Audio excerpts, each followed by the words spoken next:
Olá, eu sou Niedja Genari, contadora de histórias, e esse é o projeto Histórias na Sua Escola. Um projeto incrível, e é claro que por aqui a gente vai compartilhar uma porção de histórias. Sim, sabe por quê? As histórias marcam, inspiram, emocionam, divertem, são inventadas ou reais. E é com muita alegria que eu convido cada um de vocês para conhecer esse livro aqui, Quanto Dura um Rinoceronte? Escrito por Nurit Ben-Sussan. E daqui a pouquinho, depois que eu contar a história, vocês vão ter o prazer de conhecer essa bióloga incrível que escreve como ninguém.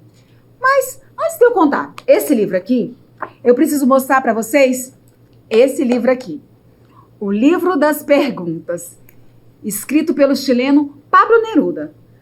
E essa editora, infelizmente, não existe mais, mas esse livro foi publicado pela primeira vez em 74. E ele traz diversas perguntas sobre os mais variados assuntos. Nos leva a diversos questionamentos. Alguns divertem, outros nos fazem refletir. E alguns nos deixam com muita curiosidade. Muita curiosidade mesmo. E um dos versos desse livro diz assim: quanto dura um rinoceronte depois de ser enternecido? E esse verso em especial ressoou forte no coração de Nurit, essa escritora que também é bióloga. Então, ela resolveu escrever isso de uma maneira divertida, porque, afinal de contas, os rinocerontes estão em risco de extinção. Vocês sabiam? Agora, já podemos voltar para esse livro aqui. Estão preparados? Então, apertem o cinto da imaginação, ou soltem se preferirem, e viajem comigo por essa história.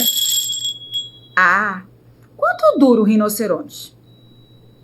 Ou melhor, quanto dura um rinoceronte depois de ser enternecido? Para saber se a resposta é 5 minutos, 10 meses ou 3 anos, primeiro precisamos saber o que comove um rinoceronte. Isso porque enternecer quer dizer comover, emocionar, sensibilizar, tocar. E o que comove um rinoceronte? Será a solidão? Existem 5 tipos diferentes de rinocerontes. Um bem grandão, chamado rinoceronte indiano. E ele vive no Nepal, uma parte da Índia. Pera, eu vou explicar isso melhor para vocês. Isso aqui é o nosso mundo, a representatividade dele no globo. E nós moramos aqui, no Brasil. E onde será que fica a Índia? Deixa eu ver. Ela está bem aqui. Existe também um outro tipo de rinoceronte um pouco menor, o rinoceronte branco, que vive na África. Aqui, ó, África. E ela também que vive o rinoceronte negro. E circula por aí ainda o rinoceronte de Java e de Sumatra, que vive nas ilhas de Java e Sumatra. Claro, na Indonésia. E a Indonésia está bem aqui. Índia, África e Indonésia. E nós estamos aqui, do outro lado. Mas antigamente existiam outros rinocerontes, como o lanudo, um bicho com muito pelo, que mais parecia um hipopótamo. E até um que parecia com uma girafa, acredita? O problema é que esses rinocerontes que existem hoje estão sumindo. Quer dizer que muitos deles estão ficando sozinhos, solitários. Há 100 anos, existiam apenas 100 rinocerontes indianos no mundo todo. Aquele rinoceronte bem grandão. Agora, depois de muito esforço para conservar a sua vida, existe mais ou menos 2.500 e a maioria deles está dentro de um parque nacional chamado Kaziranga, na Índia. Mesmo sendo bem mais do que 100, eles devem ainda se sentir muito solitários. Muito. Os rinocerontes brancos são os que têm a maior população. Uns 17 mil bichos. Mas comparando com o que existia antigamente, é pouco. Muito pouco. E também muito menos rinocerontes negros, que apesar do nome não são negros, são acinzentados. Uns 4 mil no máximo. Não é de se estranhar que num continente enorme como a África, eles se sintam solitários. Enorme mesmo, ó. Só pra gente lembrar, a África tá aqui, ó. E é um tantão de espaço.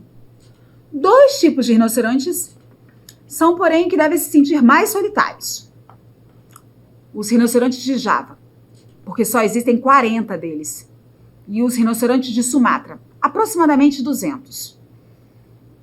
Então, quanto será que dura um rinoceronte quando se sente solitário? Será que o que comove um rinoceronte é a falta do seu ambiente? Nas coisas que conhece e gosta? Antes, os rinocerontes indianos moravam em toda a Índia. E até dava umas voltinhas na China, que fica aqui, ó, bem em cima, do ladinho. Mas os humanos destruíram os ambientes e as coisas que os rinocerontes precisavam para viver. O resultado é que eles, além de serem poucos, vivem apenas em alguns lugares e devem sentir saudade do tempo em que seu mundo era infinito. Os rinocerontes brancos também não têm mais onde viver. Nem os rinocerontes negros. A maior parte dos lugares onde moravam, comiam, descansavam, tinham filhotes, foi destruída. Antigamente, o rinoceronte de Java existia em tantos outros lugares que podia ser chamado de... Eu vou até ler. Rinoceronte de Java, da Índia, de Myanmar, da Tailândia, do Camboja, de Laos, do Vietnã, da Malásia, de Sumatra, de Bornéu. Nome bem comprido, né? Mas certamente deixaria o bicho mais feliz. Hoje, ele só mora em 2 parques nacionais e deve estranhar ter que viver num mundo tão pequeno. É praticamente nada. E o rinoceronte de Sumatra tem uma situação um pouco melhor, mas não muito. Ele também vivia na Índia. Hoje, ele vive apenas em parques nacionais. Muito triste. Ai. Qual será o motivo de tanta solidão? Será o chifre? O chifre? Como assim? Calma que eu explico. O bicho que mais persegue os rinocerontes, adivinha só quem é? O ser humano. Sim, e eles foram muito caçados, especialmente no século XIX e XX.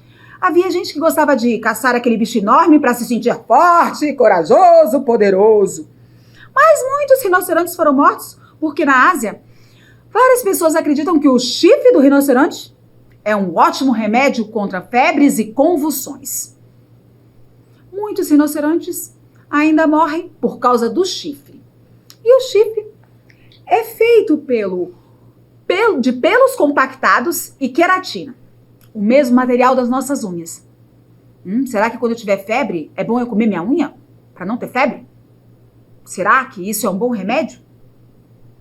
Isso não sabemos, mas não parece bom para o rinoceronte. Então, quanto dura um rinoceronte depois de ter seus chifres arrancados? Na dica de nada. Também podemos fazer perguntas parecidas para vários outros bichos. Quanto dura um elefante depois de ser enternecido? Quanto dura uma onça pintada depois de ser enternecida?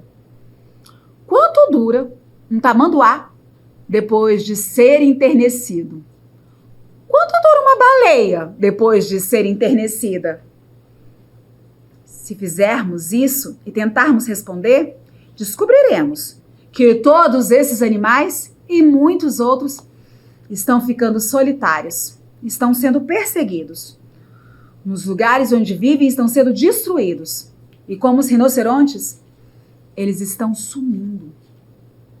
Mas, se perguntarmos quanto dura um mico-leão-dourado depois de ser enternecido, vamos descobrir que ele dura muito. Isso porque o que comove o mico-leão-dourado é justamente a sua recuperação. No começo da década de 1980, haviam poucos micos por aí, e a maior parte deles em jardins zoológicos. E um grande programa de preservação foi iniciado nessa época, fazendo 2 coisas ao mesmo tempo: reintroduzindo micos-leões dourados na natureza e aumentando a área da floresta da Mata Atlântica no Rio de Janeiro. E hoje já são mais de 1.500 micos e a população continua aumentando. Então, tomara que os rinocerontes tenham um motivo parecido para se enternecer e durem muito, muito. Olha, eu vou contar para vocês. Eu amei essa história. Primeiro porque eu achei a palavra enternecer muito bonita e fiquei muito enternecida com ela. Tocada. Foi um sentimento incrível. Que tal a gente conhecer essa escritora, Nurit, que contou tudo isso pra gente? Olá! Olá, seja muito bem-vinda. Obrigada. E eu tenho uma pergunta logo de cara. Existe rinoceronte no Brasil? Não existe. Como você mesmo falou, né? Só existe rinoceronte na África e na Ásia. A verdade é que a gente já teve no Brasil, na América do Sul, o que a gente chama de uma megafauna, que são animais bem grandes, do tamanho de rinocerontes, do tamanho até de elefantes, né? A gente teve animais assim por aqui, mas eles foram extintos. A gente não sabe se eles foram extintos quando os humanos chegaram aqui, porque eles foram muito caçados e tal, ou se eles foram extintos por causa de alguma mudança do clima, por causa de outros animais que vieram da América do Norte e invadiram a América do Sul, a gente não sabe. Mas, de fato, a gente já teve, né, uns bichos, não exatamente um rinoceronte, mas bichos grandões assim também, mas eles não existem mais aqui. O maior animal mamífero que a gente tem aqui é a onça pintada. E você já viu um rinoceronte de perto? Eu já vi, uma vez que eu fui à África do Sul, eu vi um rinoceronte de perto. Claro, a gente pode ver um rinoceronte no zoológico também, mas não é tão legal, né? E ele é realmente muito grande? Ele é realmente muito grande. Eu ainda tenho uma outra pergunta. Quanto dura um rinoceronte em tempos de idade, mais ou menos? Quanto tempo vive um rinoceronte? Um rinoceronte... a gente tem várias espécies distintas, né? Mas rinocerontes podem viver 40, 50 anos. E você disse que muitos animais estão sumindo na natureza. E já existe algum animal que já sumiu da natureza completamente? Centenas de milhares! Quando a gente olha para a história do nosso planeta, a gente vê que a maior parte das espécies que já existiram já se extinguiu. Todo mundo lembra, por exemplo, dos dinossauros. Os dinossauros dominaram o planeta desde 225 bilhões de anos atrás até 65 milhões de anos atrás. Imagina, gente, a gente está falando aqui de mais de 150 milhões de anos. Esses bichos dominaram o planeta e depois eles se extinguiram. Sabe, só para você ter uma ideia, quanto tempo existe a nossa espécie? 150, 200 mil anos. É uma espécie novinha, acabou de chegar aqui. Então, duas coisas. Não é porque a gente domina todos os lugares que a gente tem garantias de que a gente também não pode ser extinto. E, por outro lado, a gente existe há tão pouco tempo, comparando com a história toda do planeta Terra, e a gente já causou, nós mesmos, a nossa espécie, a extinção de muitas outras espécies. Por exemplo, pássaro-dodô.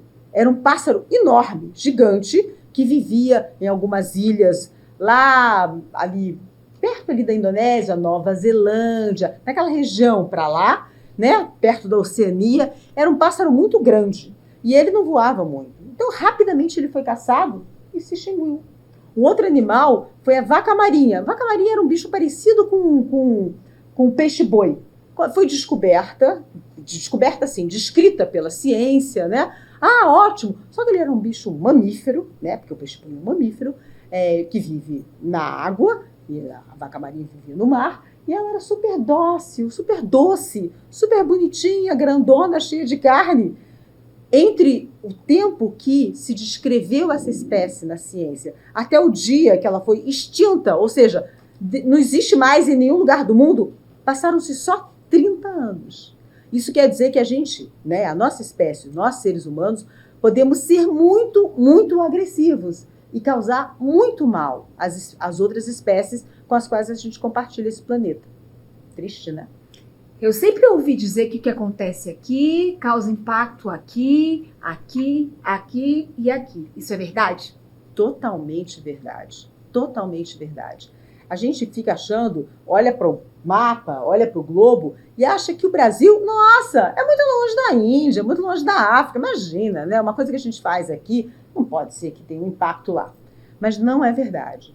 Os processos naturais, tanto ligados à vida, né, quanto processos geológicos, correntes marítimas, correntes atmosféricas, todos esses processos ligam tudo que existe no nosso planeta. Deixa eu dar um exemplo que eu acho que ajuda muito para entender. A gente sabe que a Amazônia é uma floresta tropical incrível, hoje a maior floresta tropical do planeta. Mas também a gente sabe que os solos da Amazônia não são lá muito férteis, né? O que faz a Amazônia existir é uma ciclagem de nutrientes. Então, quer dizer, as plantas crescem, as folhas caem, se decompõem, né? E esse é um ciclo. Só que acontece que tem uma coisa fundamental para alimentar esse ciclo. É uma poeira cheia de nutrientes, cheia de coisas que fertilizam a floresta, que vem na corrente atmosférica. E vem da onde? Vem da África. Vem de um lago que já secou, lá no Chad, que é um país da África, onde venta ali, e essa poeira é trazida por uma corrente atmosférica lá do Chad até a floresta amazônica. E isso é um dos fatores que faz a floresta ser essa exuberância alucinada que é a Amazônia. Então, a gente pensa, mas se os caras cimentarem esse lago lá no Chad, o que isso tem a ver com a Amazônia? Gente, não tem nada a ver. Tem tudo a ver. Tem tudo a ver. E você já escreveu outros livros? Eu já. Quantos? Nossa, não sei, muitos. Eu já escrevi muitos livros para criança, muitos livros ligados a essa coisa de conservar a natureza, que é uma coisa que eu acho que a gente precisa entender que a gente não vai conseguir persistir aqui nesse planeta, a gente não vai conseguir continuar vivendo aqui amanhã, depois, o ano que vem, daqui 5 anos, daqui 20 anos, se a gente não começar a se preocupar com isso. Se preocupar com as outras espécies, os outros seres com os quais a gente compartilha o planeta, com o clima, com a fertilidade dos solos, com a qualidade das águas. Então, todas essas coisas que fazem que esse planeta seja super convidativo para a gente, se a gente não prestar atenção, a gente vai fazer com que esse planeta se torne hostil, ou seja, um planeta ruim para a gente. Então, eu escrevi muitos livros. Eu escrevi livros falando sobre essa situação, falando sobre o cerrado, falando sobre a biodiversidade, falando sobre os biomas do Brasil, falando sobre os parques nacionais do Brasil, contando histórias das paisagens que se transformam ao longo do tempo. Enfim, um monte de coisa. E mais, eu continuo escrevendo. Não paro não, hein? Foi muito bom, então, conhecer um pouco mais a sua história. E se eu fosse você, corria para conhecer todos os livros da Núrid. Pois é. Obrigada, hein? Tchau. Tchau.